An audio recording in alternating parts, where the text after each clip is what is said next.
तर नमस्कार भावानो, आज लाँग व्हिडिओमध्ये तुमचं अभिनंदन करतो आणि मी बऱ्याच दिवसांनी लाँग व्हिडिओ करते. आणि दुसरी गोष्ट अशी आहे की आत्ता हा इतका पारा वाढलेला आहे की नॉर्मली 15 ते 14 असतं, पण आता 20 ते 24 इतकी थंडीची पात्रता वाढलेली आहे. तुम्ही पाहू शकता, हा समोर इतका धुका वाढलेला आहे की आजूबाजूला सुद्धा काही दिसत नाही, पूर्ण धुरासारखा झालेला आहे. आणि ह्याच तापमानात आंबे किंवा वाल, चवली जे काय आपण शेतामध्ये पेरलेलं असतं ते ह्या थंडीमध्ये चांगले फुटतात आणि वर सुद्धा येतात. हा बाजूला वाल सुद्धा पेरलेला आहे, हा पूर्णपणे निघालेला आणि आंब्यांना सुद्धा थोडी थोडी कोली कोली पालवी फुटून त्याला आता मोहर येण्याच्या शक्यता आहे. आता तुम्हाला जवळून दाखवते.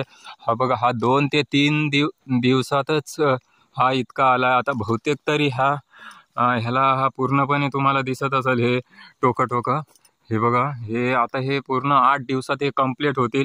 म्हणजे ह्या 20 डिग्रीमध्ये या थंडीमध्ये हे पूर्णपणे आंबे फुटणार आहेत. तुम्ही पाहू शकता, पूर्णपणे हा कोरासारखा दिसतंय. इकडं काहीच दिसत नाही. आता मी घरच्याच वाटेला निघालेलो आहे.